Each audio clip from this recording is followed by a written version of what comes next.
I understand you two are serious, so let's go for a divorce. Are you okay with that? Yes, thank you. It's perfect timing for a divorce. Now I can go on next week's trip without sneaking around. What a day. It's the perfect timing for a trip with both the pregnancy and the divorce confirmed. It's going to be hard to move around with a big belly, right? That's why we decided to go on a trip now. I was planning to lie and tell you I had a business trip next week. I'm in the process of divorcing my husband after uncovering his affair. It's fine, but since I mentioned divorce, it seems like my husband and his mistress think they can say anything in front of me. They started blabbering about the trip and even the lie they were planning to tell, just to go on it. Their baffling actions continue even after that. Having decided to divorce, I left the house and temporarily stayed in a hotel. An envelope addressed to me arrived. When I opened it, there was a filled-out divorce form. I understand they want to divorce quickly, but to deliver it during a trip. Are my husband and his mistress mocking me? I'm dumbfounded by their actions again, but it's helpful to have the divorce papers first. Got it. I'll file for divorce. I'll also move up the stuff tomorrow, so don't worry. I decided to make these two who take infidelity and divorce lightly realize the severity of their actions. I'm Sienna, a 36-year-old pharmacist. People often assume I've been married for a while and have grown-up kids. However, I'm actually a newlywed, not even a year married to my husband James. Everyone called my marriage a miracle, and I agree. The miracle isn't just that I got married at this age, but also that my husband, 10 years younger and handsome, was part of it. I proudly showed his photo when announcing our marriage. Such a young husband and an older lady like me met at work. I'm not particularly outgoing, and there are many women in my workplace. Most of our pharmacy's customers are elderly, so young men seldom visit. Having no romantic encounters, I realized I was over 30. Though I wanted to marry at some point, I became content with being single as work was fulfilling. About 2 years ago, an unexpected encounter happened. Excuse me, please help me. Sure, I'll take your prescription. At the pharmacy where I work, my then 24-year-old husband came in. He was a salesman and had been in a traffic accident while making his rounds. He was visiting the pharmacy to pick up some patches for his injuries. Handsome men rarely visit, so us ladies secretly got excited. But since my colleagues were married and young men wouldn't be interested in me, we just admired him from afar. We treated him like eye candy, much like watching a cool idol on TV. I handed him the medicine and processed the payment, thinking he was handsome but nothing more. His visits to the pharmacy continued, so he kept coming to my workplace. Sorry, can you help me with this? Sure, I'll take your prescription. As usual, my husband and I only had transactional conversations. This was his third visit to the pharmacy for patches. I figured his treatment would be ending soon, so this might be the last time I get to enjoy the sight of him. As I went to fetch the patches, I noticed a post-it note attached to the prescription. It had a string of letters and numbers, which I initially thought might be some work-related number. However, it's unusual for additional instructions to be written on a note. Curious, I peeled off the note and took a closer look. It appeared to be an ID, possibly for a messaging app. Why is there a contact note on the prescription? I wondered.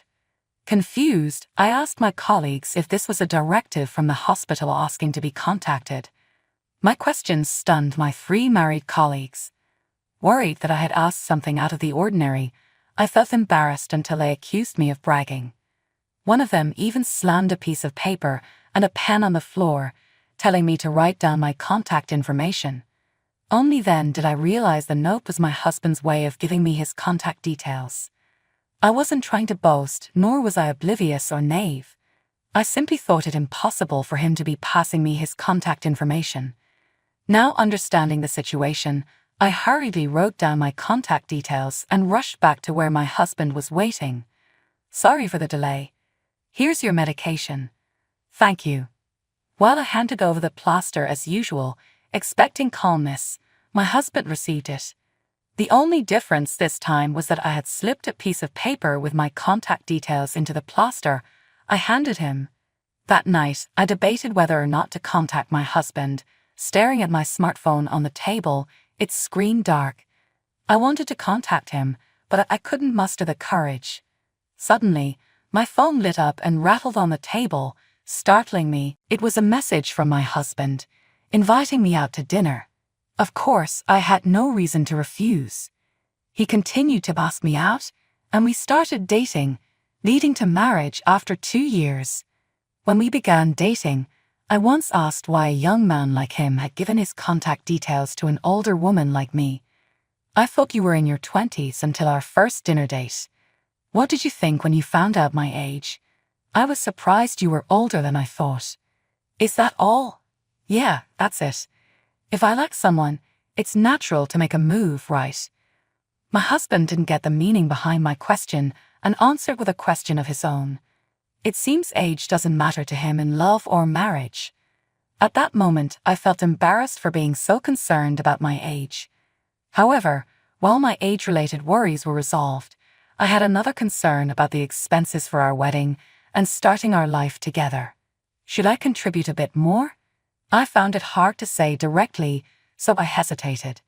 I earned significantly more than my husband and had considerable savings. This wasn't because I'm a pharmacist and he's in sales, but simply due to our age difference. Naturally, I wondered if my husband felt uneasy about earning less than his wife. Moreover, being only 26, he couldn't have saved much yet, so I felt bad about him shouldering the costs for our wedding and new life. Why don't we split it 50-50? I'm going to work hard from now on. But, like my worries about age, this too was an unnecessary concern. My husband alleviated all my fears, and by the time we married, I had no more doubts and could genuinely feel happy. My colleagues and friends envied and congratulated me on my marriage. I thought we would lead a happy married life, but soon the situation began to change. The first 3 months of our marriage were blissfully happy. My husband would rush home from work, we'd go out hand in hand on weekends, and he helped with the household chores. The only thing missing for a perfect life was a child, but given my age, I was a bit worried about that. However, having accepted my age, my husband would probably understand. I decided to put the child issue aside for a while and fully enjoy my current happiness. Yet 3 months into our marriage, our blissful newlywed life began to crumble. Are you coming home late again today? I asked. Yeah, it'll be the usual time, I guess. Don't you think you've been coming home too late lately? Sometimes you even miss the last train and have to take a taxi. What, you're complaining even though I'm working hard? No, that's not what I meant. My husband, upset by my words, forcefully closed the front door, making a loud bang. The vibration and air pressure from the door closing knocked over a picture frame of us on the entrance shelf. I gently set the picture frame upright and slowly opened the front door to head to work myself. He's right. It's selfish of me to want him to come home early when he's working hard. But I don't want to be selfish. I just feel anxious because his attitude has changed too much recently. Hey, isn't today the day for burning trash? Isn't it your turn to take it out? Oh, my bad. I'll make sure to do it next time. You said that last time and still forgot, right? It's not a big deal to leave the trash in the house for 2 or 3 days, is it? Of course, it's not okay leaving burning trash for 3 days. Stop nagging. If you have a problem, why don't you do it all yourself? When I addressed this to my husband, who was lounging on the sofa playing with his smartphone, he made an annoyed face and escaped to the bedroom. Before marriage, we decided to share household chores. I know he's not good at housework, but he said even if it's tough, we need to cooperate if we get married, and he set various rules himself. Those rules collapsed 3 months after marriage, and little by little, my role increased. It looks like today, I'll be taking out the trash all by myself. I was originally planning to mainly do the housework, so that's not much of a problem. The problem is that my husband has changed. He used to be so kind before we got married. So why did he change so suddenly? I didn't want to think about the words that were about to pop into my head, so I desperately tried to shake them off. 3 months later, my husband changed more and more, and the situation escalated to more than just needing attention. "James, did you use our money again without asking?" "I just withdrew my share of the salary. I think we need to save for the future, so spending $2,000 or $4,000 a month is questionable. You earn a high salary, and we don't even have kids, so we could live without my salary, couldn't we?" He again lay on the sofa fiddling with his smartphone. He no longer looks at me when talking at home. It seems like his smartphone has become his wife now. It's not me who's always with him, but his smartphone. "Stop looking at your phone all the time and look at me when you're talking. Stop nagging me. Don't talk like my mother." My husband, without taking his eyes off his smartphone screen, walked past me and went into the bedroom. I'm at my wits' end with my husband, who has even stopped contributing financially to the household. Naturally, he continues to come home late every day, and on weekends he goes out alone, no longer spending time with me. Could it be that he's bothered by the fact that I earn a higher salary, and is he frustrated because we're struggling to have children? I reflect on whether I should have been more considerate towards my husband instead of taking his words for granted. But this reflection soon proved to be unnecessary. A few days later, I was at a cafe invited by a friend. It was a beautiful day with a clear view into the distance.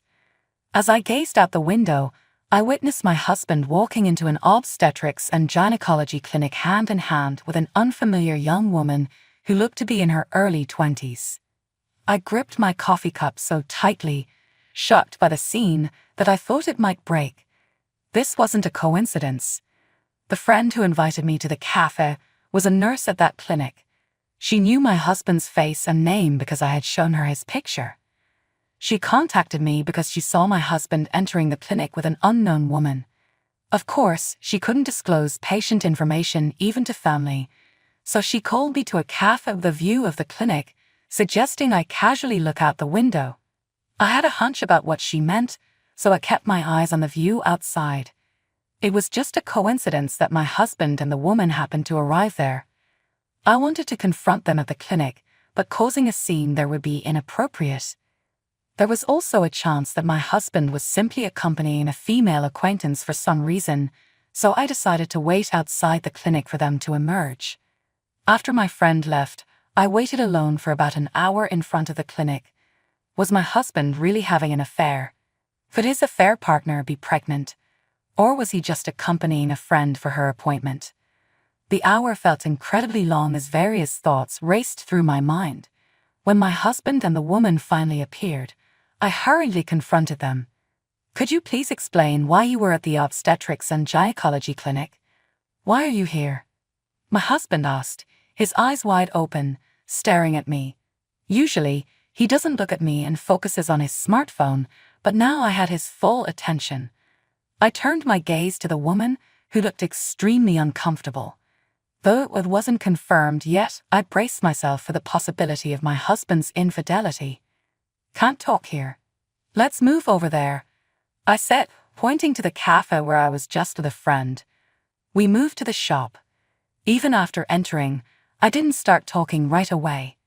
To calm myself down, I ordered the same coffee I had an hour ago. I remained silent until the coffee arrived so my husband and the woman couldn't talk either. They both looked anxious, likely intimidated by my silence. When the coffee arrived, I took a sip and finally opened my mouth. "What's the relationship between you two?" I asked. Since my husband always seemed annoyed by my conversations, I decided to jump right into the main issue. At 26 and young, my husband could find relationships anywhere, so I wasn't interested in how or where they started their affair. I could tell when they began their relationship from the changes in my husband's behavior. I only needed to hear the outcome. Well, my husband stammered at my question, obviously flustered. At this point, it seemed clear the woman sitting next to him was his mistress and the person on the other side of the smartphone he was always on. His late returns, not going out together on weekends, and not contributing money to the house were all because of this affair. In my mind, the affair and my husband's changes linked one after another.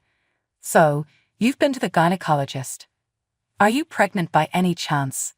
Well, my husband fidgeted, unable to answer. Frustrated with no answers from him, my irritation grew, and I drank my coffee faster. Just as I was about to give up and demand a full confession, not my husband but his mistress spoke up. You've been caught. No running away now. We have to clear things up, but still, nice to meet you. I'm Katie. James and I are dating. The last test wasn't conclusive, but today they told me I'm 6 weeks pregnant. Stunned by her sudden revelation, my hand stopped midway as I was about to drink my coffee. Her eyes were serious. She probably saw me as a wall to overcome or a final boss to defeat for her relationship with my husband. Her seriousness was clear, but to me, it just seemed like a brazen admission. Also, hearing her words, my husband seemed to gain misguided courage and started to open up as well. We're serious about this. I feel really bad for you, but can you divorce us for our sake? James, thanks for being clear, but you know it's going to be tough, right? Divorce, childbirth, starting a new life, there's a lot to deal with. I'll be fine as long as I'm with James. With my husband acting like the tragic hero, I almost feel like I'm the final boss for them. I know he's head over heels when he falls in love, but in marriage, if you find someone new, there's a proper way to handle it. I glanced out the window at the obstetric clinic. It seems age does matter in marriage. This isn't to say age gap marriages are bad. It's just that marrying someone with the emotional maturity of a child requires caution. With the affair and her pregnancy out in the open, I'd rather be the one asking for a divorce. But their attitude, like they've done nothing wrong, is infuriating. I can't stand the thought of them defeating the final boss and having their happy ending. I need to let them know how serious their actions are. First, I have to tell them I'm open to divorce. So I see you're serious. Let's go ahead with the divorce. Really? Thank you so much. They hugged and celebrated loudly, drawing stares. I wish they'd remember this as a calf. I'm embarrassed. Good timing with the divorce. Yeah, now we can go on our trip next week without sneaking around. Trip? What trip? It's a perfect time with a pregnancy and divorce confirmed. We thought we should travel before Katie's belly gets too big. I was going to lie to you tonight that I had a business trip next week. I almost dropped my cup, my hand going limp. They think now that I've agreed to divorce, they can say anything in front of me. They blabber on about their trip and lying to me to make it happen. We're getting divorced, right? Aren't there things to discuss? Can't you cancel the trip? That's a bit. Really? You're going to make us cancel? Let us have this trip. I sighed, the biggest one in my life. They're more concerned about their trip than the divorce. Do you understand why we're divorcing? It's because of you too. Let's just decide quickly then. What do we need to decide quickly? Well, it's about dividing assets and your affairs compensation. I guess the apartment's rented, so one of us has to leave, but I'm not staying. I'll move out. How much is the compensation for the affair? Katie, can you look it up? Told by my husband, his mistress took out her phone and began looking up compensation for affairs. What a casual discussion. However, I decided to watch them closely, hoping they'd realize that divorce isn't as easy as they think. The internet says it's between $10,000 and $60,000. That much. Can we settle for $10,000? I'm not a legal expert, but that seems too low. We can decide on the compensation after the divorce. First, let's talk about the house and money since it affects our lives after this, right? You're moving out of the house, right? Then Katie and I will live there. I'll move out right away. I'll move my stuff while you two are on your trip. Next is dividing the assets. It's mainly our savings, right? We haven't been married long, so half each sounds fair. Sounds good. Let's do that. I internally smiled as my husband said exactly what I wanted him to without much effort on my part. This is why divorce discussions shouldn't be rushed. To formalize our conversation, I borrowed some paper and a pen from the cafe and drafted a simple document. It stated our agreement to divorce due to my husband's affair and our decision to split our assets. Unaware, my husband signed my handwritten document. Such a document does have legal weight, so I carefully took it from him without folding it. I'll pack my things and head out first. Take care. Thank you for agreeing to the divorce. I smiled at my husband and his mistress before leaving the cafe. The following week, still searching for a new place, I was living in a hotel. Today, my husband and his mistress were off on their trip, and I planned to clear out the old house with movers tomorrow. Checking my schedule in the hotel, I received a notification about a mail delivery. It was an envelope. Inside was a filled-out divorce form. I understood their eagerness, but sending this during their trip? I sighed but realized it's better for me to have it first. Got it. I'll take care of the divorce and moving out tomorrow. Don't worry. I imagined telling this to my husband's face when they returned. They'd surely be shocked and call me right away. 2 nights later, while relaxing in my hotel, my ex-husband called. What the hell? Everything's gone from the house. Not everything. I left your clothes and games on the floor. I chuckled, imagining his panicked face. In the background, I could hear his mistress's frantic voice. They were probably checking the house. No wonder they were panicking. I stored my belongings from the previous house in a storage unit and sold everything that didn't obviously belong to my husband. Anything that didn't sell, I disposed of. This included furniture, appliances, and even essential items like shower heads and cooking utensils. The house was now as empty as a vacant property waiting for new occupants. Why'd you do this? You better compensate for this. Why should I? I just followed our agreement. We split the assets half after the divorce. You sent the divorce papers, so it's finalized. I just divided the property fairly. What do you mean? The furniture and appliances were shared property. We agreed to split them without specific allocation, so I sold everything and converted it to cash. Isn't your money on the living room floor under your clothes? I could hear hurried footsteps over the phone as my ex-husband rushed to the living room, then a thud as he knelt down, followed by a faint murmur. Wait, $600 and some change. That's all from selling everything in the house. Yes, that's right. Remember, we brought some appliances from our individual homes when we started living together, so most items didn't fetch a high price. Some even cost money to dispose of. Most of the smaller items were unsellable and had to be thrown away. The sound of coins dropping indicated his shock. Even I felt that the total $1,200 was a bit low, but that's expected when using a recycling shop without much thought. Using online auctions or specialized second-hand shops for furniture and appliances might have fetched a higher price, but my goal wasn't to sell high. I wanted to strip my ex-husband of everything necessary for his life and give him as little money as possible, so I used a recycling shop without much thought. How am I supposed to live in a place like this, empty as if no one's ever moved in? That's not my concern. We agreed to split the assets after divorce. The document you signed says so. Any complaints? He fell silent, unable to retort. Regretting the hasty divorce discussion was pointless now, and the discussion wasn't even finished yet. Save your regrets for after everything is settled. You might have forgotten with the trip and the house, but we haven't settled on the compensation for the divorce. That's right. We haven't decided on the compensation yet. Please make it low. I spent a lot on the wedding and starting our life together. I'm almost broke. I even used my money for the trip. Now I've got about $6,000 left. I get you want to impress her, but overspending isn't wise. Unfortunately, I'll be asking for $50,000 in compensation for the affair. $50,000. Our marriage was short, but we're divorcing due to your affair, and she's pregnant. I think it's fair. If you disagree, shall I consult a lawyer? He fell silent again, realizing the sudden debt in his now empty house must have been overwhelming. Without furniture or appliances, he can't live properly.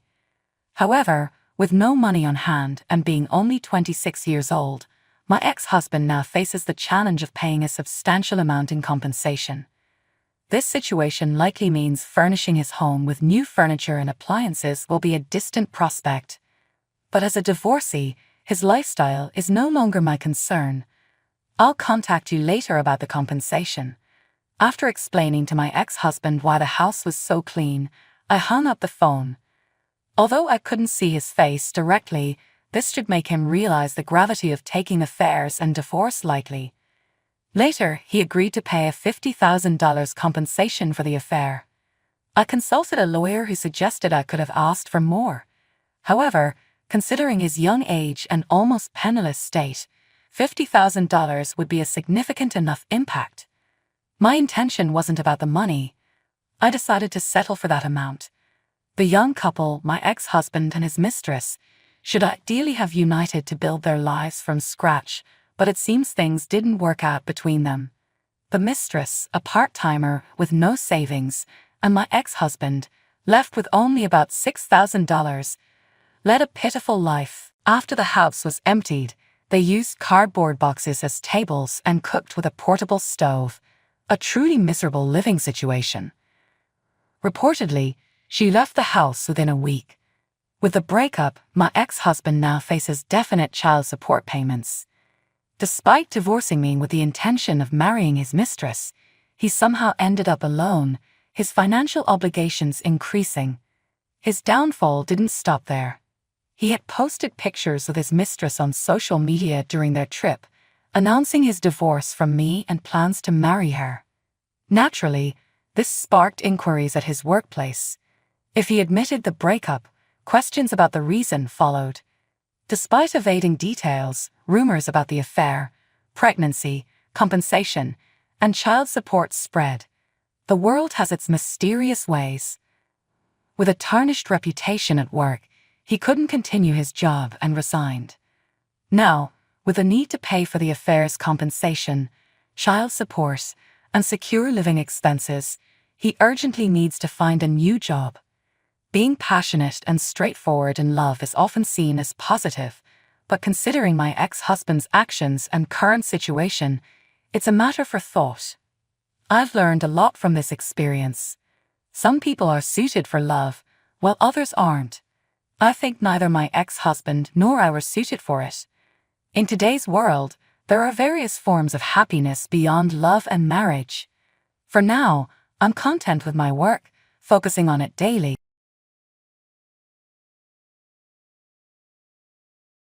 My name is Lily. I live with Emily, who I consider to be like a real sister to me now. My parents passed away in an accident when I was starting high school. Since then, I've been living with my brother Owen. To be honest, I've always disliked Owen. When we were kids, he used to bully me a lot. He'd pull my hair, mess up my things, and even break my favorite toys. He'd laugh at me when I cried, and violence was just a normal thing with him. I had to put up with his mean comments all the time. I've hated Owen since I was little, and if he ever needed my help in the future, I'd probably say no. Owen is a selfish person. He always thinks he's the best and hates losing. He's the kind of person who would hurt others to get what he wants. After our parents died, an uncle offered to take us in, but Owen didn't want to go. I wasn't sure about leaving our home to live with a relative I barely knew, but Owen and I thought we could handle things on our own. Living alone was hard, but we managed. However, Owen and I stopped talking. He started going out at night and hanging out with rough people, which made me dislike him even more. A few years after Owen finished college and got a job, he suddenly brought home a girlfriend named Emily. She's really beautiful and elegant. I couldn't understand why someone as lovely as Emily would want to date someone as awful as Owen. I didn't think they were a good match, but I didn't say anything because it wasn't my place to judge. Emily said she was going to move in with us. I wondered if it was too sudden and if Emily was really okay with it. I had to ask her, "I'm fine with it, but are you sure you're okay, Emily?" We had a little disagreement with my dad, but my mom said it's an experience, and if her dad thinks it's reasonable and they've all agreed, then I have nothing more to say. And so, a beautiful woman named Emily moved into our home. After living with her for a few months, I realized she's an amazing person. She took over all the household chores that I had been doing. At that time, I had graduated high school but hadn't gone to college.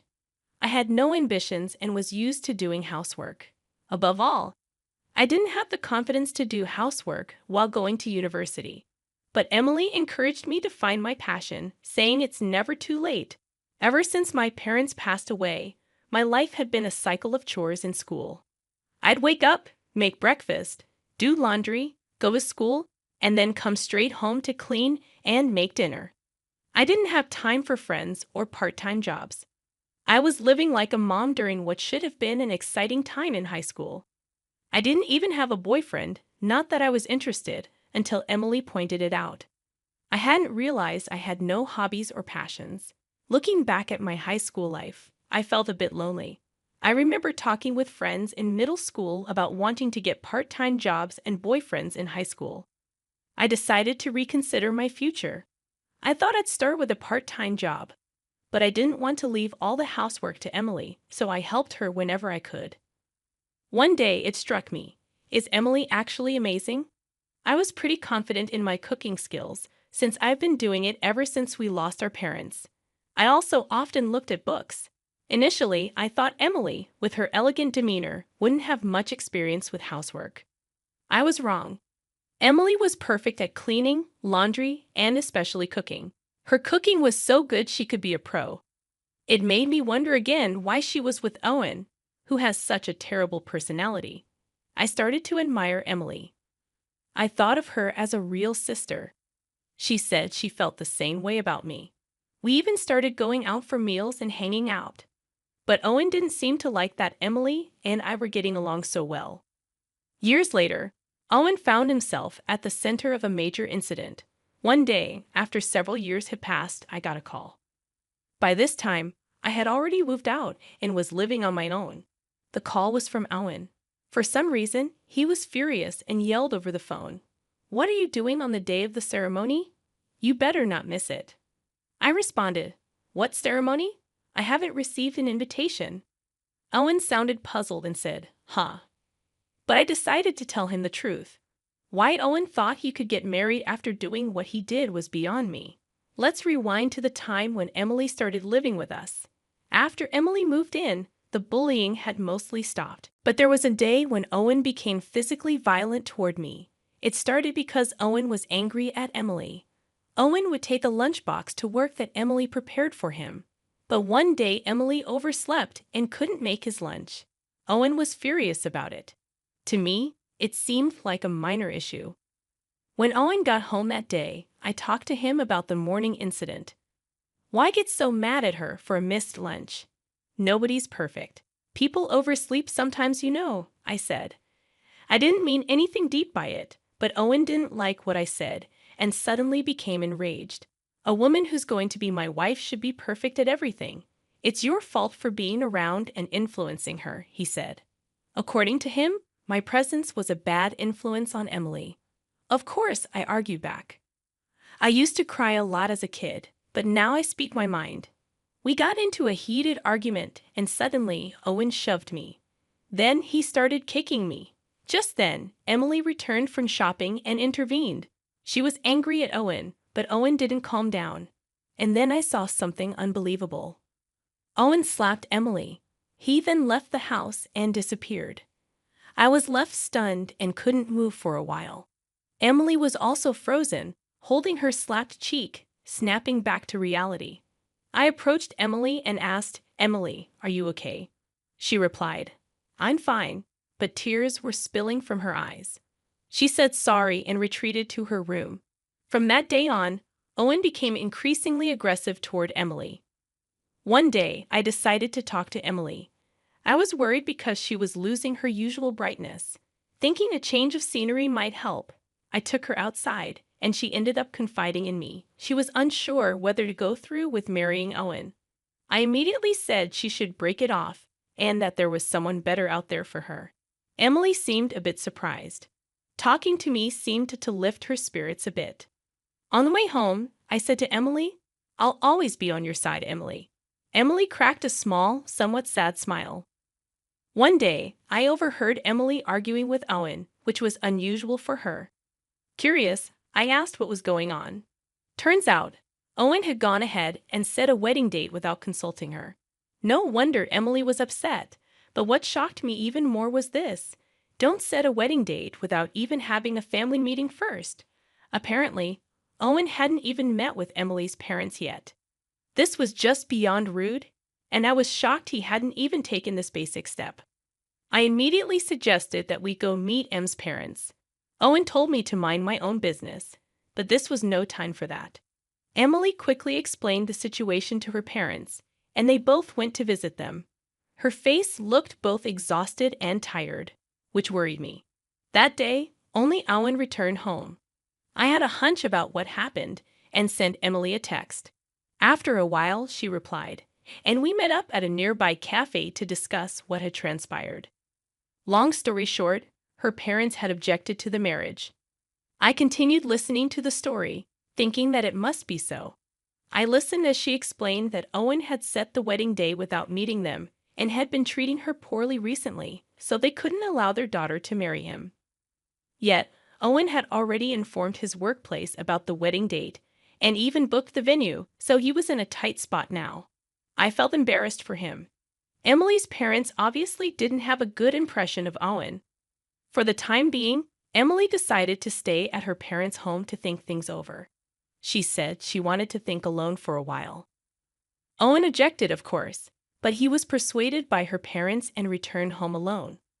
I asked Emily if I could meet her parents. She was puzzled but agreed.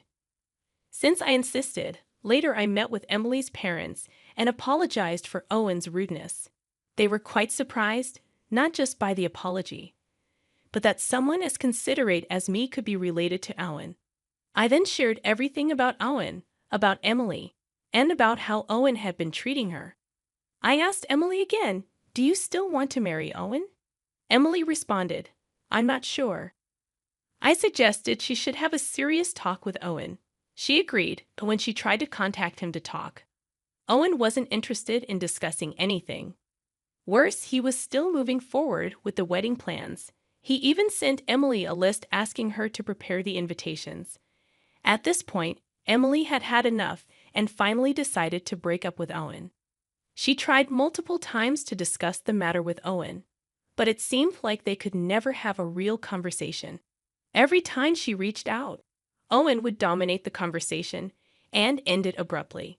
She even texted him about breaking up, but Owen dismissed it, saying, "Enough with the jokes.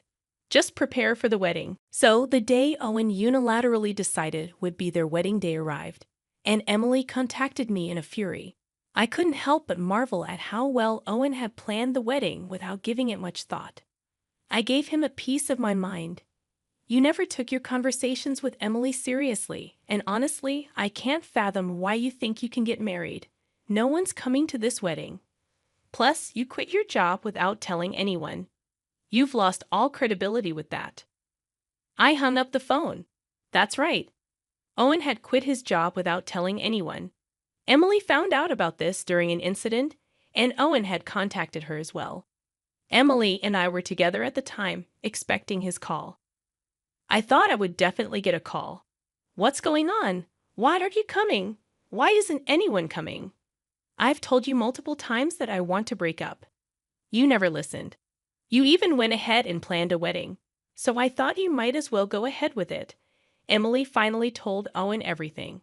She hadn't sent out invitations because she didn't want to get married. But he had told people at work about the date, so she contacted them to cancel the wedding to avoid causing them any inconvenience. That's when she first heard that Owen had quit his job. She intended to talk to Owen again, but given his usual attitude, she decided to let it go, saying goodbye and hung up. After hanging up, Emily looked relieved and refreshed. She apologized to me, but I was more than satisfied with the outcome. In the end, Owen had brought this upon himself. He never took his relationship with Emily seriously and made all the decisions on his own. If he had taken the time to have a serious conversation with Emily, things might have turned out differently, but that's neither here nor there now. Emily has been worried about living alone. I had anticipated this and had already decided to move out and live on my own. I had even finalized the lease and just needed to move later. After moving, Emily and I continued to be as close as best friends. I told her I would miss her as if she were my sister, but she assured me there was no need to part ways. Since then, we've gone out for meals, hung out, and even traveled together. I spend my days working part-time, trying to find what I really wanted to do.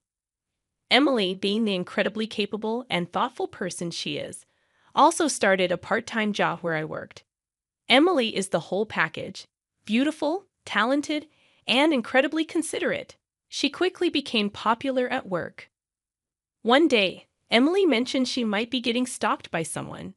Given how amazing she is, it wasn't surprising.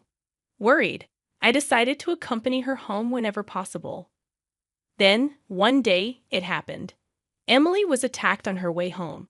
I couldn't be with her that day because I was sick. I thought the stalker had given up, but it turns out they were just waiting for Emily to be alone. She was almost dragged into an alley, but a passerby happened to rescue her. Emily was surprised to see the person attacking her. It turned out to be my older brother, Owen. Owen was arrested. I heard about it the next day. During police questioning, Owen admitted he had been stalking Emily, waiting for an opportunity. He acted because I wasn't there to protect her. Hearing this broke my heart. As much as I despised Owen, I never thought someone from our own family would commit a crime.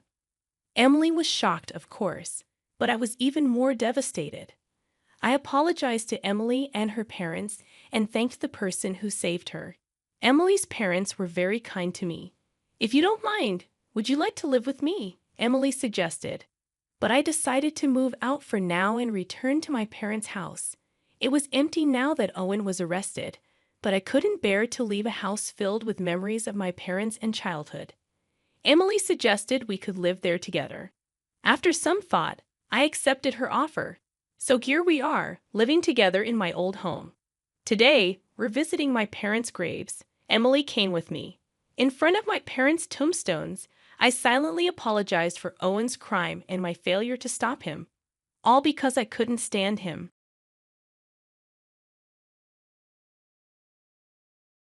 Hi, I'm Katie, and I work as a nurse. My husband's name is Jack. Right now, he's staying home and taking care of the house full-time. Not long ago, Jack was working at a company, but he decided to quit because he didn't get along with his new boss, who was transferred to his department.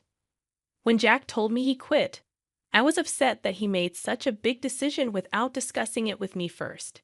But I tried to see the positive side of things, thinking maybe it was better for him to leave the job before it made him unhappy. Even though Jack isn't bringing in any money anymore, I have a job as a nurse, and the house we live in was inherited from my late mother, so we don't have to worry about paying rent. This means we can still live comfortably. At first, I was worried and stressed about Jack not working, but he was doing a great job taking care of the house. So I started to get used to it and even enjoy having him at home. Then one day, when I came back from work, I found my sister-in-law Brittany visiting. Jack hadn't told me she was coming over, which annoyed me a bit, but I noticed that Jack seemed happier than usual. I didn't want to make a big deal out of it, but I asked Jack to let me know in advance next time. He agreed and asked Brittany to leave, but she wanted to stay the night. Jack looked worried and politely asked her to go home for the night, saying it was too sudden for her to stay over. When Jack told Brittany she needed to leave, she gave me a hostile look and stormed out angrily. I wondered why Brittany had come over, especially considering the distance she had to travel. It turned out Brittany had recently gone through a divorce and had nowhere else to stay. She had briefly moved in with my parents, but their place was small, and they were pressuring her to find a job and contribute financially, which made her feel unwelcome. I felt sorry for her situation. Initially, I was frustrated with my husband for letting Brittany stay without consulting me. But then Jack explained that he'd been feeling down because he couldn't find a job, and he just wanted someone to listen to him for a change. Despite my annoyance, I understood his need for support. Although I was annoyed with Jack's actions, I realized he needed someone to talk to. So I reluctantly agreed that it was better for Brittany to stay than for her to be alone in her situation. However, I made it clear to Jack that he needed to inform me before inviting guests over in the future. I briefly wondered if I was spoiling Jack too much by letting him get away with things like this, but I decided not to dwell on it. I made sure to confirm with Jack that he understood the need for communication next time and didn't bring it up again that day. 2 days later, while I was at work, Jack texted me, asking if it was okay for Brittany to come over again. He mentioned that I would be working until 9 p.m. and assured me that he would make sure she left before then. Even though Brittany had just been over recently, Jack seemed eager for her to visit again. Feeling a bit uneasy about Brittany's frequent visits, I agreed reluctantly, telling Jack to ensure she left as soon as possible. I wasn't thrilled about Brittany coming over again, but seeing Jack so happy about it made me decide to let him enjoy his time with his sister. During my busy day at work, I completely forgot about Brittany's visit. However, when I got home, I was surprised to find her still there. I asked why she was still around, and Jack quickly realized I was upset. He apologized, admitting that he had been seeking advice from Brittany without keeping track of the time. Jack promptly told Brittany it was time for her to leave. She seemed annoyed but eventually packed her things and left after a bit of hesitation. I expressed my frustration with Brittany's behavior, questioning why she couldn't sense when it was time to go home. Jack defended her, saying she had come all the way to our house just to lend him an ear.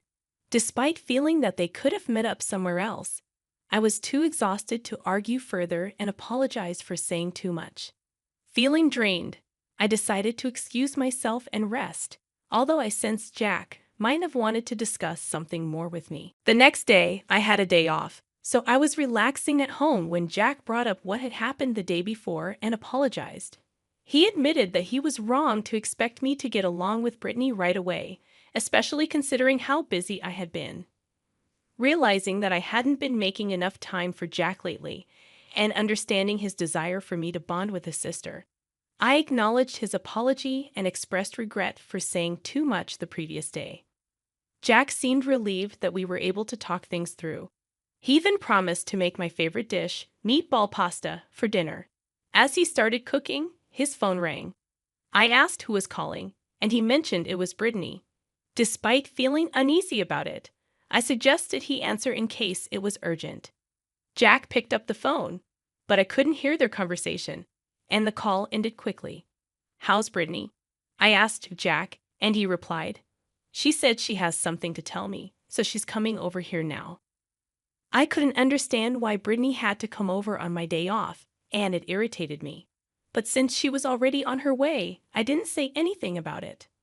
"Okay, I'll go make Brittany's pasta too," Jack said happily and began cooking. He didn't realize I was upset, and I couldn't understand why he didn't refuse her from coming over. However, I saw it as an opportunity to speak with her directly. 10 minutes later, the doorbell rang. Since our house was far from where Brittany was staying, I wasn't expecting her, but it was indeed Brittany at the door, with a large suitcase in tow. I had a very bad feeling about this, but I let her into the house. While Jack was still busy preparing lunch, I decided to ask Brittany directly what had happened. She appeared upset and tearful as she explained that she had been kicked out by her parents because she wasn't working, and they felt she was freeloading off them. As I listened to Brittany's story, my fears started to materialize. Jack reacted strongly, expressing his anger at Brittany's parents and calling them horrible for not supporting their own daughter. His outburst irritated me, but I chose to stay quiet and let Brittany continue. She explained that she had nowhere else to go and asked if she could stay with us. Feeling uncomfortable with the idea of Brittany living with us, I attempted to refuse, but Jack quickly interjected, saying there was no other option and that we had a spare room she could use. I shot Jack a glare, but he seemed oblivious to my discomfort. He justified his decision by saying that Brittany needed help. Unable to hold back any longer, I expressed my frustration, reminding Jack that he wasn't currently working either, and adding that I couldn't support 2 unemployed people on my salary alone. At that moment, something struck me on the head, and I was momentarily disoriented. Brittany, laughing hysterically, pointed out that Jack had thrown an egg at me. When I touched my hair, I felt the eggshells, realizing what had happened. Brittany blamed me for the incident, insisting that I should be nicer to her. Then Jack threatened me, saying that if I continued to have a bad attitude towards Brittany, he would divorce me. He reminded me that if we divorced, I would have to leave the house. Jack seemed pleased with himself, and Brittany looked satisfied as well. Since I remained silent, they assumed I had been convinced by their ultimatum.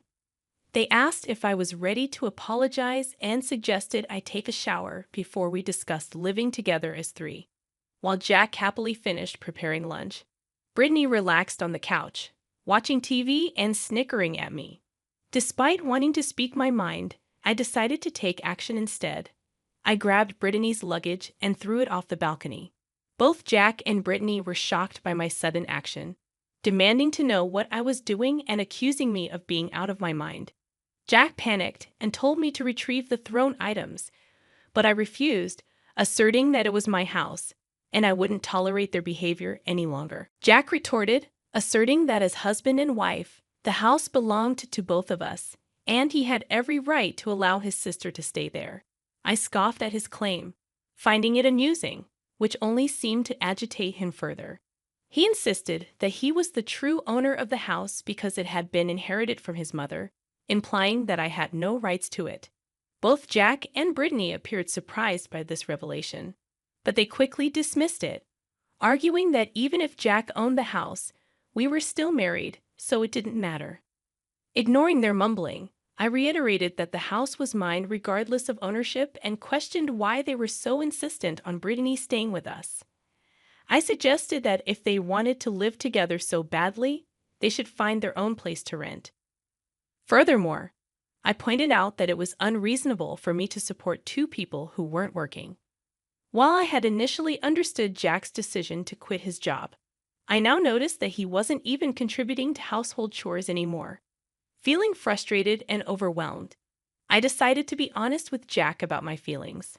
When I told him that I would rather live alone, he reacted defensively, expressing disappointment and criticizing my inability to take care of our family. He even went as far as to present me with divorce papers. As Jack handed me the divorce papers, I couldn't help but notice Brittany's smug expression, realizing she had likely influenced this decision. It became clear that she had orchestrated the situation to her advantage. Without much choice, I was left alone to contemplate my next move. Jack and Brittany left, giving me time to think, with Jack implying that I should apologize if I wanted to salvage our relationship. Feeling pressured and unsure of what else to do, I hastily showered, filled out my part of the divorce papers, and submitted them, resigning myself to the reality of our situation. It seems like my husband showed me the divorce papers to scare and threaten me, even though it was Brittany's idea. He went along with it, and I realized I didn't want a husband who would do such a thing to his own wife. A few days later, Jack called, asking if I was ready to apologize. I was furious with him for talking down to me, so I responded by asking why he wasn't the one calling me sooner.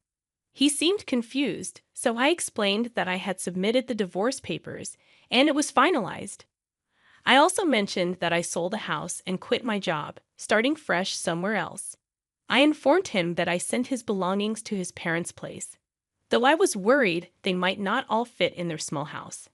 Jack seemed unaware of what was happening and sounded like he was arguing with someone else on the phone. I decided I had nothing more to say to him and blocked his number. A few months later, I visited my old neighborhood and saw Jack working at a supermarket. He seemed to be having trouble at work, being scolded by a younger woman while other workers chuckled. I felt a bit sorry for him, but there was nothing I could do. He was just a stranger to me now. Perhaps if Jack had handled his relationship with his sister differently, this situation might have been avoided. But regardless, I'm glad I divorced him because I'm enjoying my life as a single person now.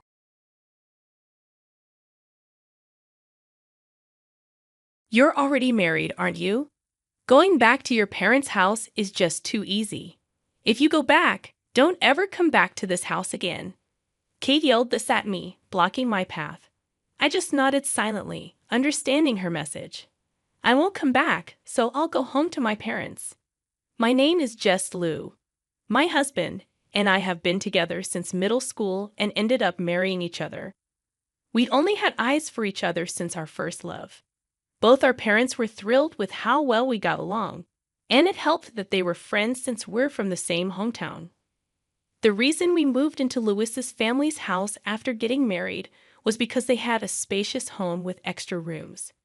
We got married right after college and had been saving money appropriately for our age, but both sets of parents told us it would be fine to live together until we saved up some more money.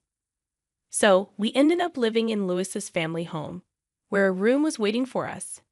Both Louis and I were exhausted from adjusting to our new lives when we started our first jobs. We felt grateful that we could live with his family. My in-laws treated me like their own daughter, and there was absolutely no issue in mine and Louis' married life. That is until Lyra came back home. Lyra is Lou's older sister, 2 years his senior. She had been mean to me ever since I started dating Lou in middle school.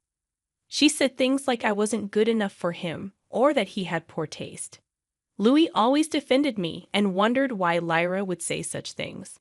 Lyra worked for a company that required her to relocate, and she moved to the city shortly after starting her job. One of the reasons I agreed to move into Lou's family home was because Lyra wasn't there.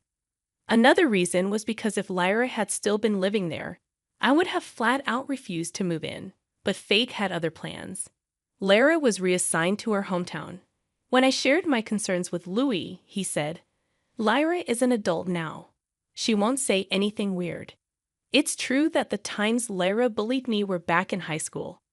After she went to college, she rarely came home, and we stopped running into each other. Even at our wedding, although she didn't speak to me, I remember seeing Lyra crying. It made me think maybe we could get along, but that was a big mistake. After returning home, Lyra acted normally toward me in front of Lou and his parents. I thought maybe she had matured and her edginess was gone. But then one day when I luckily had some time off, I was enjoying a book in our room. Lyra, who also happened to be off that day, walked in without knocking. "Hey, how long are you going to laze around? Could you hurry up and make some food? I'm hungry," Lyra said, wearing a look she'd never show in front of Louis or his parents. Taken aback by Lyra's eyes filled with what seemed like hatred, I put down my book and said, "All right, let's make some food," and headed to the kitchen. Drinking in the middle of the day, Lyra acted as though I should naturally be the one cooking. She'd never act this way when Lou and his parents were around. Feeling deceived, wondering if she'd been hiding her true self all this time, I quickly made lunch. Lyra took one bite, then stood up with her plate. "There's no way I can eat something this terrible, Jessie. Why did you even marry Louis? He really doesn't know how to pick them," she said, glaring at me. Lyra took her plate straight to the trash, throwing away the food I had made right in front of me. "Go buy some alcohol. After eating your awful cooking, it feels like my tongue is rotting." "I want to disinfect it with alcohol, so go get some now," she demanded. I was pretty steamed. But I had planned on going shopping anyway, so I got her some alcohol to spite her. I bought non-alcoholic beer. Lyra was furious. I retorted, "Don't treat me like a minion," which escalated into an argument. Still mad, Lyra retreated to her room. When Louis came home, she instantly switched back to her gentle demeanor, a quick change that sent shivers down my spine. That night, I discussed Lyra with Louis. But for some reason, his attitude was cold lately. Every time he looked at me, his expression was complicated. We used to always share the double bed, but now he's sometimes sleeping on the living room couch. When I asked why, he said, "Just couldn't sleep, so I stayed in the living room." I've been wondering what's going on ever since. I was saddened by his sudden coldness. When Louis said, instead of blaming Lyra, "Don't you think you have some things to reflect on yourself?" I couldn't help but tear up. Since middle school, Louis has always been kind to me, and yet I've been troubled lately by his sudden coldness. Being mistreated by Lyra and now feeling this coldness from Louis felt like salt being rubbed into an emotional wound. I couldn't help but cry. Louis looked surprised, but he didn't comfort me, seeming perplexed. He paced around for a bit before sitting down next to me, who was sitting on the bed with a determined look on his face. "There's something I've been meaning to ask but haven't." "What is it?" "Are you having an affair?" I was so surprised by the sudden mention of affair that my tears stopped. "I swear, my heart has never strayed from Louis," I said, shaking my head. "No, I'm not. Why would you ask something like that?" Louis then showed me a picture on his phone. The picture showed me talking to a man who had his hand on my shoulder. Both the man and I were smiling, but this was by no means a photo of infidelity. "You're mistaken. Look closely. Yeah, he's put on some weight, but that's Andy, our classmate. Don't you remember him? He was on the baseball team. This was taken when we bumped into each other after so long, and he said, 'You look well,' and patted my shoulder." Louis zoomed in on the photo and said, "Really, Andy?" With a skeptical look, frowning, and looking closely at the man's face, Louis asked, "Is that really Andy? Andy is getting married soon. There's no way I'd have an affair." "Why would you even suspect that?" "Well, Lyra sent me this picture, saying you were cheating. She also said she saw you coming home late with Andy recently, and then she sent me this photo." "Why would you believe Lyra over me? Is that why you've been cold to me?"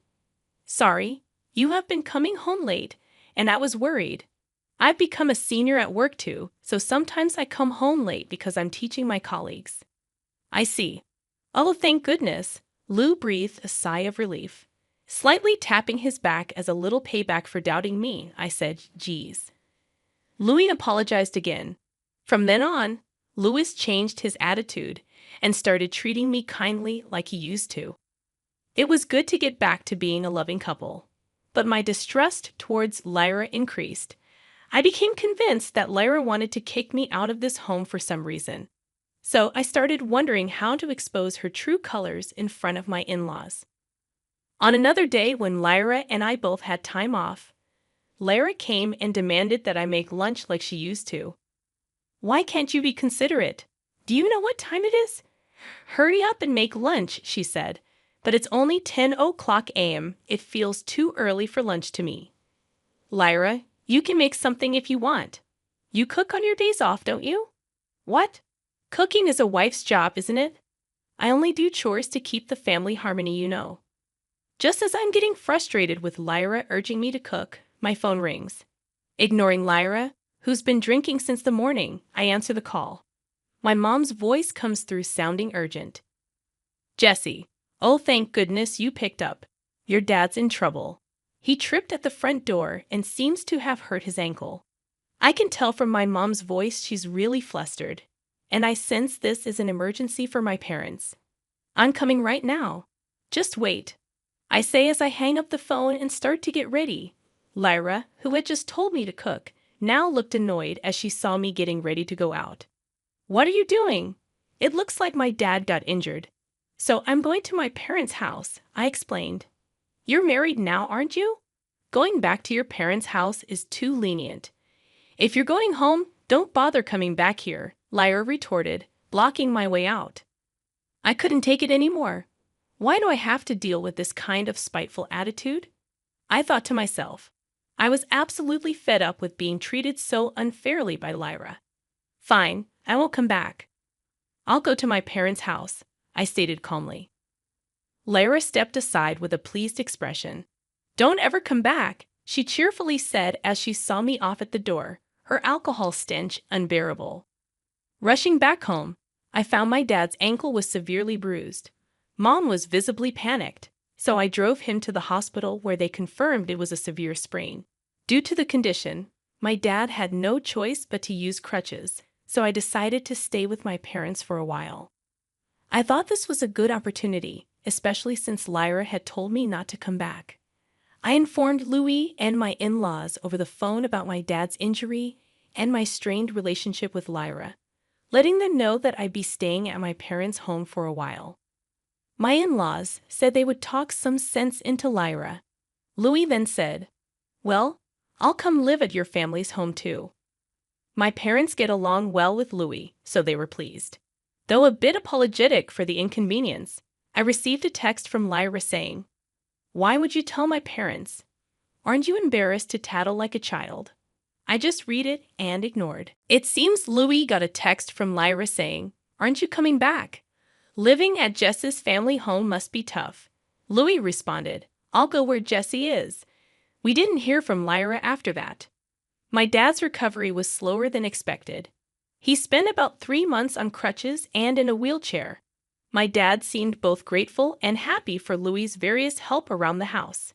Just when I was feeling grateful for being married to Lou, Lyra sent a shocking message my way. "I'm bringing my boyfriend over. Since you're technically my sister-in-law, you have permission to come home for just one day. Be polite and greet him properly. Don't say anything unnecessary," the message read.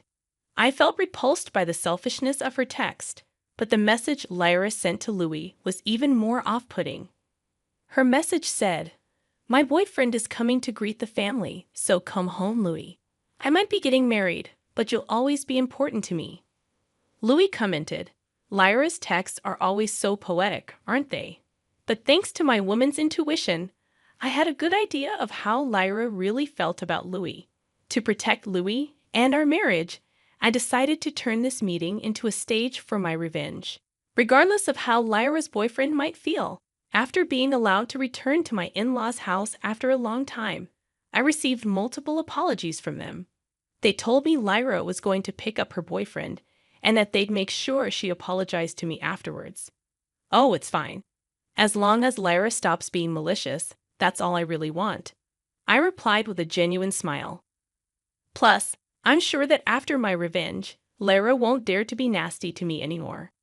The man Lyra brought with her seemed serious enough. What shocked Louis and my in-laws the most was how much Lyra's boyfriend looked like Louis. From the aura to the facial features, they were identical, leaving my in-laws exchanging surprised glances. It was clear that Lyra's boyfriend also noticed the resemblance as he stood there in surprise. Lyra cheerfully said, "Come on in, come on in." Louis whispered to me, "Isn't that guy way too similar to me? I told you so, didn't I?" I had let Louis know beforehand that I was planning some revenge. Louis had told me I didn't have to go that far. But when I explained my reasons, he seemed torn between believing me or not. However, after seeing the guy's face, Lou seemed to finally understand why I felt the need for revenge. Though the awkward expression on Lou's face showed his mixed feelings, my resolve to make Lyra learn her lesson the hard way was reaffirmed. "My name is Jackson. I'm considering marriage with Lyra. Nice to meet you all." Jackson introduced himself politely. My in-laws welcomed Jackson's polite introduction with smiles. Lyra seemed really happy and started downing drinks like there's no tomorrow. Jackson, who had seemed a little tense, started to relax more thanks to my in-laws' warm demeanor. As we all were engaged in light conversation, a tipsy Lyra rested her head on Lou's shoulder, not Jackson's. "Ah, this is fun. Louis, you must be feeling lonely, huh, knowing that I'm getting married?" Lyra remarked. "No, not at all. You know, Jackson here looks just like Louis. That's why I thought about getting married," she continued. The resemblance between Jackson's face and Lou had been the elephant in the room, something nobody had mentioned until now. But Lyra, probably due to being intoxicated, not only brought it up but also revealed that it was her reason for considering marriage. The atmosphere changed immediately as Lyra's words turned my in-laws' faces pale. Lyra, realizing she may have said too much, tried to laugh it off. "Just kidding," she said, but I didn't let this opportunity slip away. "Lyra, you can't be serious," I interjected before my father-in-law could say anything more. I can't bear to let this sad tale come from my in-laws' mouths. And more importantly, I need Lyra to realize that Lou is my husband, not just a family friend. Jackson, did you know? I hate to spill family secrets, but Lyra and Louie are not actually blood related. My in-laws had children from previous marriages and then got remarried, I said, looking at Lyra in surprise. Lyra quickly put distance between herself and Louie and glared at me. Undeterred, I took out my phone and placed it on the table. I've had my suspicions for a while. Lyra has been treating me poorly, and I've wondered why, I explained. As I said this, I pressed the play button on the voice recorder app on my phone. What flowed out were the sounds of Lyra berating me. The recording was filled with Lyra's desperate voice saying things like, "Break up with Louie and leave this house." Realizing the gravity of the situation, my in-laws uttered in despair, "This can't be." I turned to Lyra, who was now biting her lip and pale as a ghost, and gave her a smile. "Lyra, you've had feelings for Lou for a long time, haven't you? That's why you've been trying to drive me away," I confronted her. "No, that's not it. Louie is my precious younger brother," Lyra protested. "Then why did you plan to marry Jackson because he looks like Louie?" I questioned her. "Well, that's..." Lyra stuttered, caught off guard. "Jackson, you told me that you met Lyra in a bar, right? What was that encounter like?" I asked Jackson. Caught off guard by the sudden question, Jackson replied with a trembling voice, "We met while I was drinking at a bar. She told me she liked my face. That's how it all started." My mother-in-law let out a sorrowful "oh" and started to cry, while my father-in-law looked at Lyra with a serious expression. Finally breaking his silence, Lyra's biological father, my father-in-law, asked, "Lyra, did you have feelings for Louie?" The heartful greeting I had prepared for Lyra's future husband was because I'd realized she had her sights set on Louie. Although Lyra herself never admitted it, her behavior over time made it increasingly obvious that she saw Louie not just as a brother, but as a man, I explained. Suddenly, Lyra burst into tears and buried her face in the table. I couldn't help it. I've loved him ever since our parents got married when I was in elementary school, and I met Louie. There are stories like this in girls' comics, you know, where the parents remarry and their children start dating. I had always dreamed that would happen with Louie and me, and then you came along and stole him. Lyra sobbed. Listening to Lyra's tearful outburst, Jackson started to complain of a headache and said he was leaving. Lyra clung to Jackson, but her father intervened, saying he'd go apologize to Jackson later. Lyra was clearly distraught, crying uncontrollably, but neither Lou nor I could do anything to console her. "Louie, I've always seen you as a real sister, but that's all it's ever been," Lou addressed Lyra, who was sobbing uncontrollably. For a moment, her cries quieted down, but then she burst into loud, childlike sobs again. I felt some pity, but it didn't change the fact that Lyra had been mean to me, Lou, and I left for my parents' home. Later, we learned that Lyra had been diagnosed with alcohol dependency at the hospital. She was also found to be mentally unstable and had taken time off work to isolate herself. After talking it over with my in-laws, Louie and I finally decided to move out and start our life together. My in-laws kept apologizing to me, but I told them there was no need. Love can make people do crazy things after all. I couldn't forgive what Lyra had done, but I did feel sorry for her. I hope she can move on from her feelings for Lou and find a new direction in life. Louie and I got off to a great start living together. We rented a house close to both our parents so we could easily help them if needed. Starting this new chapter brought back the excitement we felt as newlyweds. Lou and I plan to continue being a loving couple and live happily ever after.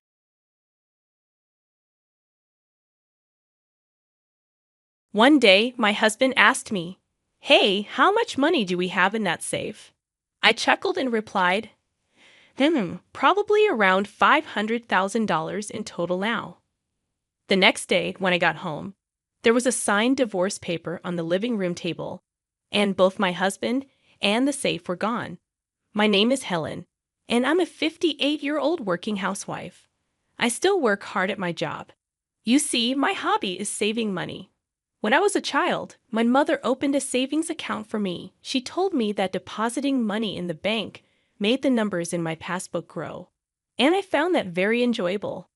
I started depositing a little bit at a time, starting with just $1, and enjoyed watching it grow.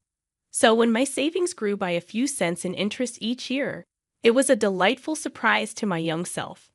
Being fond of money and how it works, I worked as a financial planner and gave advice on managing assets. One day, a friend from college told me, an old childhood friend is in serious trouble due to debt. Could you give him some advice? So, I decided to meet with him and my friend. This old friend was a handsome man with a refreshing smile. My friend explained that despite his looks, he loves gambling and is struggling to make ends meet. I thought you, Helen, might have some good advice, my friend said. His name was Mark. As I listened to his story, Mark admitted he loved gambling, just like his parents. Even worse, he had taken on his parents' debt. Of course, he seemed to be quite worried. I found his troubled expression rather endearing. Because my friend had asked, I gladly agreed to help him. Looking back now, perhaps I had a bit of a crush on him, but I never imagined that this would lead to a series of troublesome events. Anyway, I advised Mark to consolidate his debts and reduce his monthly payments so he can manage his life somehow. Not long after, Mark and I started dating. That friend of mine opposed it, saying I wouldn't recommend being with him. But we went ahead and got married. I thought that getting married would help us face Mark's debt together. My income is pretty good for my age group. Therefore, most of Mark's income went towards his debt, and I made sure he cut ties with his parents to prevent the debt from increasing further. I gave Mark a monthly allowance of $500. When Mark decided to cut ties, his mother yelled, "Ungrateful child. I wish I'd never given birth to you." It's only natural for a child to repay their parents' debts. His father also said, "Where's that thieving cat? I can't rest until I give her a piece of my mind. You don't belong to us." My husband Mark, exhausted from having to deal with my in-laws' debts all this time, finally told them, "Enough is enough. I'm not your ATM. I'm trying my best here," and came back to me. He finally felt relieved to be free from my in-laws constantly bringing up their debts. Soon after, we had a son. Our son Kevin is handsome, just like Mark. He's my pride and joy. Kevin seemed to pick up on his father's lack of discipline and indecisiveness, just as our son had noticed Mark's carefree character didn't change. Borrowing money from predatory lenders, dealing with loan sharks, tricking friends into lending him money to gamble it away. We went through a lot, but I managed to keep Mark in line. As 23 years went by, and recently we finally got down Mark's debt to about $10,000, we're almost at full repayment. At that moment, Mark received a call from his parents. "Please help us. Your father has collapsed. We're at the hospital now. Can you come?" Mark left work early and came to the hospital. Then he messaged me, "Helen, Dad collapsed. I'm at the hospital now. I'm sorry I broke our promise and went to see my parents. I'm really sorry." "What? Your dad collapsed? So how is he now?" I asked. "He had a minor stroke. His life isn't in danger, but he shouldn't overexert himself. Both my parents are feeling low. I want to stay with them for a while. Is that okay?" Mark replied. "Of course, honey. Go and comfort them." "Should I come too?" I inquired. "No, it's okay if you're busy with work, and they might treat you poorly again," Mark responded. I started giving Mark a little extra money for his hospital visits. They probably couldn't afford the hospital fees. Since then, Mark seems to visit his parents often. Each time, he took $200 to $300 from me. I guess my in-laws are struggling financially and are taking a little bit from Mark. It amounted to around $1,000 to $2,000 a month, but I let it slide for now. A year has passed since my father-in-law collapsed. Both my in-laws have aged, and I guess they wanted someone to lean on. My hobby, as always, is saving money. One day, I took out my bank book from the vault and grinned. Usually Mark, who wasn't interested in me, stared at me and asked, "Hey, how much money do we have in that bank account you always look at so happily?" "It's about $500,000 now," I answered casually. But the next morning, I found divorce papers filled out in the living room, and both Mark and the safe were gone. As I was having breakfast, I couldn't help but smile. I knew Mark had been eyeing the money in the vault. Moreover, he had planned to take the entire vault.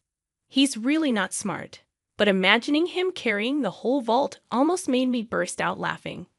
We have a black cat named Luna. We've installed a pet camera to watch her. Luna's adorable antics are the healing moments of my day.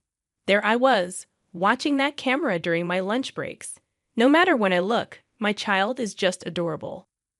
One day, as I switched on the camera, there they were in our living room on a weekday, my in-laws and my husband Mark. And they were having an unbelievable conversation. "Oh, you're living in such a nice house, Mark. Let's have a good salary makes your mother so proud," they said, flattering my husband. "Indeed, I am proud," responded Mark's father. "You know, I make a pretty decent salary myself. But Helen takes all of it, so I only get an allowance of $500 a month," Mark said. "Oh, you poor thing. You've been working so hard." "Your mother understands," they consoled. "I can't believe she takes all your salary and only gives you $500 a month. That's outrageous. You should be getting more. Why are you obeying such a tyrant like Helen? You could be living much better on your own." They continued, "You're our pride, Mark. You could have saved hundreds of thousands by now. But she's just exploiting you. You poor thing," they said as my mother-in-law began to sob. "Yeah, I've been thinking the same thing." "You guys are right," Mark agreed. "What is he talking about?" He seemed to have completely forgotten that I've been working hard to pay off his debt. I wonder what's going on inside their heads. Moreover, in the past, who was burdened with debt from his parents and had to give them cash every month, making it difficult for him to get by? "You know, she has a bank book with tons of savings stashed away. It's not fair that I only get $500, Mark complained. The moment he said that, my in-laws' eyes lit up. They exchanged glances. "So, how much is in the bank book?" They leaned in eagerly, awaiting his answer. Last I heard, I think it was around $400 or $500, Mark said. "Mark, isn't that money rightfully yours?" they asked. "It might not match the effort you've put in, but isn't it money you should be receiving?" "Yeah, I guess you're right. I'm starting to think the same thing," Mark conceded. Despite his good looks, Mark is indecisive and easily influenced by others. I used to find this indecisiveness endearing and devoted myself to him wholeheartedly. We've managed to reduce his nearly $200,000 debt down to $10,000. Yet it looks like he's being manipulated by his parents again, and they're about to touch my precious savings. Seeing this scene was so pathetic. I was at my desk at work, tears streaming down my face as I held my phone. I've been putting aside my living expenses from our using his income, mostly to pay off the debt. On top of that, I was providing him with an allowance of $500 out of my own earnings. Despite explaining this to Mark, it seems he's completely forgotten what these past 23 years have been for. I felt so sad and pitiful, my heart aches as if I was drowning in my own tears. It's not like I felt like I was disappearing, on the verge of breaking, but I made sure to record the conversation and sent the data to my son. That day, I left work early due to sickness. I went to my usual bar and drank heavily, spilling out everything to the bartender. In such a state, the bartender comforted me gently. He casually said, "Why do you grieve such a person? You did nothing wrong. There's no need to live for them. Live for yourself." At that moment, all my intoxication and love for my husband faded. "Thank you, sir. Next time, we'll share a pleasant dream," I said to the bartender. I went back home after I said that to the bartender. Entering my study, I began to think, how would I steal the bank book inside that vault? I couldn't even begin to imagine, but I needed to devise a plan. I will show them hell. They shouldn't underestimate me. I concentrated harder than usual. Gathering evidence was the first step. From then on, I frequently checked the pet camera every day. Then the ugly truths began to surface. My husband was bringing home a young woman during his supposed work hours. It seems like he was bringing her over about 3 times a week. I couldn't believe I had to witness my husband's infidelity when all I wanted was to watch our cat, Luna. Luna also seemed to be scared and wouldn't show up. They ruined my precious relaxation time. No more than that, they betrayed me, which I can't forgive. One day, I'll punish them severely. One day, while I was working, I activated the pet camera. This time, it wasn't the woman my husband was having an affair with, but my in-laws were at our house again. "So, is everything arranged to take that bank book from Helen?" they said with an unpleasant grin. "You're smart. You must have thought of something, right?" "Yeah, I thought about it. I'm thinking of taking the entire vault." "It'll be easy," my husband replied. "Hey, that vault is quite heavy." "Are you sure you can do it? I'll be fine. I'll load it on a cart." "Help me out, Dad." "All right, I'll assist you any time." The safe weighed about 120 pounds. As I suspected, my husband Mark was good-looking but not very smart. Once again, I pledged in my heart to drag these people down to the depths of hell. If we have that money from that bank book, we can go to the casino as a family. We can live as a family of 3 again. That's right. Let's live happily with the money from that bank book, right, Mark? "Yeah, but I do feel a little bad about Helen. She was saving up so happily," Mark said. "Working hard and saving all that money. Can we really just take it? You can't be so weak-willed. We're doing this for your happiness, remember, right? I'll be happy. Besides, you found a new wife, haven't you? Quickly divorce that woman. I have to divorce for her sake as well." "I'll leave the divorce papers here then," my father-in-law declared. "That's right. We're waiting for the money from that bank book and the new wife. So I'm going to be divorced." "Well, I guess that makes sense," Mark agreed. I found myself strangely accepting. But just how desperate are these people for some money? I was sipping coffee at my office desk, recording the scene on my phone screen. I wasn't even upset or sad anymore. If they had such intentions, so did I. I was going to show them all hell. I was fired up, and then the day finally came. "Hey, how much money is in that passbook in the vault?" "You always seem so happy when you're looking at it," Mark asked. "Right now, there's about $500,000 in there." The next day when I got home, there was a signed divorce paper in the living room, and both my husband and the vault were gone. I had a smirk on my face while having breakfast. I acted quickly afterward. I immediately filed the divorce papers and contacted my son right away. "Kevin, your father finally stole a vault. Can't believe he managed to carry it. It's so heavy." "Mom, I think it's about time you end things with Dad. By the way, did he take everything in the vault too?" "Actually, I moved all the money to online banking. The passbook is essentially worthless now. The most valuable thing might have been the safe itself since it was so heavy. Oh, by the way, I've already filed the divorce papers. Now, I'm thinking about filing a police report. I think it's definitely a good idea to file a police report, especially considering the seriousness of the situation. It would also be wise to hire a lawyer to ensure your rights are protected and to navigate the legal process effectively." "Oh, right, a lawyer. I hadn't thought about that. Thanks for the reminder. I'm cutting ties with Kevin too. He seemed exasperated, and it's probably best to distance yourself from anyone involved in this situation." As Kevin suggested, I reached out to a lawyer through my private investigative contact. I handed over the recording from my pet camera to both the police and the lawyer, and then I waited. After a while, I received a frantic call from my ex-husband. "What the hell? The passbook is empty. What happened to the $500,000? You tricked me. That was my money.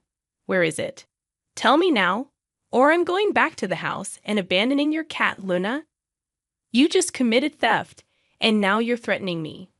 From now on, communicate through my lawyer," I said, and I blocked his number. I reported the incident to the police and sent the recording to my lawyer. "Oh, what a relief. This is what I wanted to do. Karma is a real pain. I got a call from the police shortly after. We have caught the thief. However, the vault was damaged. It appears he forced it open, and the things inside were burned. My ex-husband and his parents learned that the passbook balance was 0, and apparently they set the things inside the vault on fire. Even though it was his first offense, my ex-husband spent a few days in police custody, and his parents were released with a stern warning. My ex-husband broke into the house he used to live in after he was released. Hey, open up. I come back. I'm sorry. It was just a small prank. Let me in. Let's talk. You haven't filed the divorce papers yet, have we? We're still married, right? Don't make a scene in front of the house. This is no longer your house. I've already filed the divorce papers. We are strangers now. Leave now, or I'll call the police. You jerk. This is my house. Open up. Open up. I called the police when he started causing a scene. 10 minutes later, he was taken away by the police again. I then called my lawyer, explained what happened, and had him start the process of getting a restraining order. Afterwards, I asked my lawyer to sue for emotional distress due to infidelity. The lawyer said we might not get much money from his broke family, but none of that really matters. I'm definitely going to demand alimony. It seems the reason he broke into our house was because he was discarded by his mistress and apparently wanted to get back with me. His mistress promptly transferred $10,000 in alimony and seemed to have fled. It seems they split after the vault incident when the money ran out, so was the love. I'm sure he was enticed by my $500,000. My underpaid ex-husband, who still has $10,000 in debt, and his gambling-addicted parents seem to be struggling with daily life. He appeared to be living in an old single-room apartment without a bath, constantly quarreling among the three of them. This information came from my lawyer. My ex-husband pleaded, I can't afford to pay the alimony. Please reduce the amount. And my ex-husband, who got involved with the police, was on the verge of retirement, but apparently got fired from his company. The elderly parents-in-law have managed to find jobs in cleaning and seem to be barely making ends meet. My ex-husband is now working 3 part-time jobs, but these 3 are gambling addicts, so no matter how much money they have, it disappears. There's no helping them. I had my lawyer tell them no reduction, stay away from her. If you're really sorry, show it with money. If he had stayed with me, he had planned to end the remaining $10,000 debt by the time he retired. But he fell for the sweet talk of his gambling-addicted parents-in-law. In the end, how foolish this $500,000 seemed.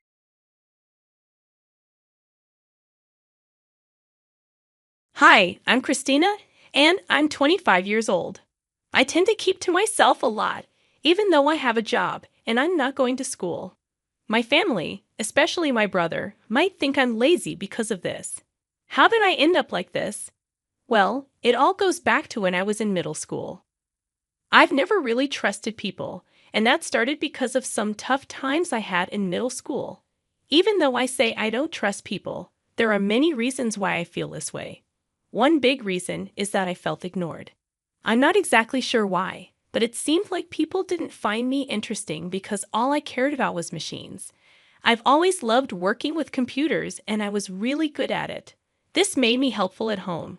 But soon, my grades started dropping because I spent more time with computers and with friends. My parents got worried.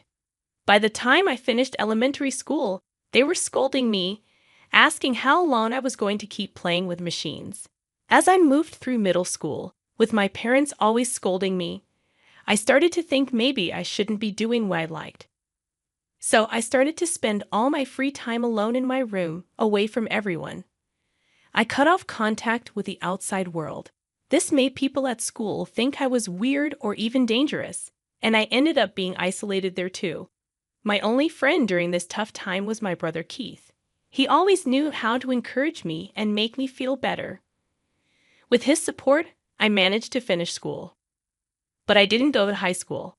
Instead, right after finishing middle school when I was about 16, I started doing jobs that I could do on a computer from home. I worked part-time and used the money to buy old computers. I would take them apart and rebuild them from scratch. This hobby of mine paid off. By the time I turned 20, I was able to build computers that I could sell. Things changed quickly when I started a business selling affordable computers. Soon, I became well known. By the time I was 25, I had made a small fortune. I was even able to give my parents $2,500 every month to help with household expenses, and still had money left over. Even though I talked to my parents about my job many times, they didn't really understand it. We had some arguments, but eventually they decided that as long as I could support myself, they didn't mind what I did. Because of this, they stopped interfering with my life, and I could live freely at their house. However, my brother didn't think highly of me. He used to be kind and supportive when I was in school, but maybe he got tired of me. Even after I turned 20, I was still spending most of my time in my room at my parents' house, working on computers. Eventually, my brother started treating me harshly whenever he saw me. Since I'm not one to keep quiet, we ended up having more and more conflicts, and now our relationship is really strained. Things got even worse after my brother got married. It turns out his wife was someone he'd been involved with since high school, but she never really liked me. She didn't like the idea of being my sister-in-law, and it seems like she influenced my brother against me. Because of all this ongoing tension, I started being seen as a problem in our family home. Even though I mostly stayed in my room, it felt like I was being attacked with constant hostility, which was a stark difference from my parents' concerned words. Our home, which used to be a safe and comfortable place despite the criticisms, suddenly felt like a place full of enemies. I no longer felt comfortable there, and I noticed my parents slowly siding against me and my allies disappearing one by one. Even though I was making enough money and contributing to household expenses, my brother and sister-in-law still saw me as a freeloader. They didn't understand what I was doing with my computer work. Slowly, they started saying things like they wanted to kick me out of the family home and live there themselves. Feeling completely estranged from my brother and his plans, I figured leaving wouldn't make much of a difference. If I left, I wouldn't have to keep contributing to household expenses, so I could save that money instead. It seemed like a silver lining in a way. As I was thinking about leaving, my brother suddenly brought up inheritance. He thought I was able to live comfortably because our parents had money. So when the topic of me leaving came up, he basically told me to give up my claim to any inheritance because they would take care of our parents. But what he didn't understand was that the reason our parents could live comfortably without working was because of the money I was providing for living expenses. I didn't think they could keep living like they were without that money. But to my brother, I was just a burden in my room. I was ready to leave, but I wanted to confirm one last time if my brother was okay with it. When I asked him, he just laughed and told me they would be glad if I left already. I realized once again how little my brother understood me. He just didn't get it. I felt sorry for him and his wife, which made me more determined to leave our family home. A few days after my brother told me to leave, I was still staying in my room. But during this time, my brother and his wife were relentless in their efforts to get me out. They kept knocking on my door, stopped providing meals for me, and even told me to do my own laundry. But these were all things I would have to do if I lived alone anyway, so I didn't find it too troublesome. I wasn't just sitting back and accepting what they said. I felt like they were unfairly taking my place away from me, so I decided to prepare for some revenge. I'm good with machines, and my brother seemed to forget that. He didn't realize the power I had with access to a computer. I wasn't going to quietly leave just because he told me to. In my brother's eyes, his marriage and me being a shut-in sister was the only chance for our parents to see a grandchild. Knowing that my parents were blinded by this and even approved of me leaving, I decided to set a trap that would activate when I left the house. Finally, I found a new place to live, finished all the necessary procedures, and was ready to leave my family home. Just before I left a harsh message for my parents and brother. I reminded them of all the ways I have been providing for the family and accused them of forgetting all the good I had done. I wanted them to realize who the real problem in our family was. My parents seemed surprised for a moment, but they probably believed my brother would somehow manage. In the end, they just brushed off my words as bitterness. I'm sure they didn't take me seriously, but I thought it was better that way for now, so I decided to go ahead and leave the house. I brought a lot of equipment from my family home and bought more items as well as furniture and appliances. I set everything up the way I liked, decorated the place with my favorite style, and made it super cozy. I found myself working even better than before. Living alone was scary at first, but it turned out to be really easy. The locals were friendly, and life was surprisingly comfortable. Since leaving my family home and doing everything on my own, I've been having a great time, experiencing new things. But then, I got a call from my mother. She asked if I did something to our machines. "What do you mean?" I asked. "There's something wrong with the computers and electronics," she said. I had no idea about that. I used to take care of them for free because we were family. But since they treated me badly and kicked me out, even if they're my parents, they'll have to pay the regular price. They accused me of being greedy and asked for a discount, but I refused. I thought to myself, at least my friends don't treat me like this. I was relieved that another trap hadn't been sprung, but I still had to handle the situation with my mother. However, my mother didn't seem to like my reaction. She hung up abruptly, almost like a petulant child. Then she sent me a spiteful email, saying something along the lines of "mean kids lose their friends." It made me wonder who the real adult was in this situation. Honestly, her behavior seemed self-centered, if not downright selfish. As for what I did to the family computer, I simply reverted all the adjustments I had made for free back to their original state. I bet to someone who doesn't know much about computers, it probably seemed like the computer started malfunctioning on its own. When I told them to contact the company to fix it, they threw a tantrum, but I expected as much, so I decided to leave it be. 6 months after being kicked out of my home, just as I was starting to settle into living alone, my father called me. "I hate to ask, but can you lend me some money?" he said. "Excuse me? Lend you money? What do you mean?" I replied. "Well, your brother and his wife have been spending recklessly. They seem to think we're rich, and it's nothing but complaints from them. They're always asking for money to buy this or go there." I had no idea about any of this. Why do you always come to me with everything? I mean, I've heard of daughters who live alone sending money home, but parents asking their children for money. Isn't that something you're supposed to do out of generosity? "That's easier said than done," he admitted. "Well, even $500 would help," my father persisted. "I'm not giving you anything. I won't lend you money either. I have no intention of helping you out financially anymore. Of course, if you pay me for my services, I'll work on your machines," I replied calmly. "You've really become stingy." "I guess what Mom said was true," he grumbled. During my unemployed years, he had the nerve to say things like, "You used to do whatever you wanted at home, but I didn't care." I just hung up. My father didn't send any emails, but he started calling me more than twice a day. I thought, what troublesome parents I have. A few days later, my brother, who seemed to be in a bind, called me. When I asked him why they were calling me, he said, "Tell me why our family home was wealthy before." He must have had a hunch that their financial situation had obviously worsened since I moved out. But it was too late. My current home was my comfortable place.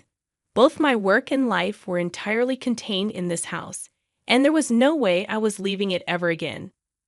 Maybe the reason our family was wealthy was because I was contributing $2,500 each month to the household, I replied.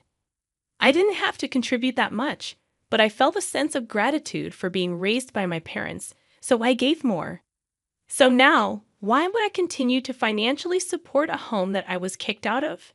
There's no way I would, right? I added.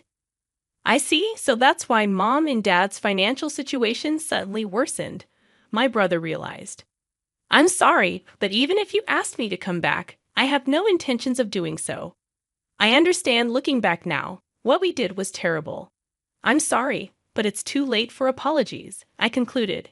Anyway, I had no plans to be involved with any of them in the future. Don't call me anymore, I told my brother, ignoring his protests, and hung up the phone. When I left home, I made up my mind never to get involved with them again. Forgiving them so easily was inconceivable to me. I decided to cancel my cell phone contract because I couldn't bear the situation of receiving calls on various matters anymore. 5 years have passed since I canceled my mobile contract and started living alone, and I got married. My partner works in the same field as me, and he understands my lifestyle. He helps with the housework instead. I thought about contacting my parents since they're technically my family, but it's too late. However, my husband expressed his desire to greet my parents and was curious about the current situation. So I hired a detective to investigate the situation at my family's home. Then, a slew of problems came to light. After I cut off contact, my parents were desperate to maintain their lifestyle and keep my brother and his wife tied to the family home by borrowing money from various lenders. But they couldn't repay the money, and it accumulated interest, leaving them helpless. Currently, the debt I found from my parents alone exceeded $100,000. The house was used as collateral for the debt, and now it's a vacant lot where our family home once stood.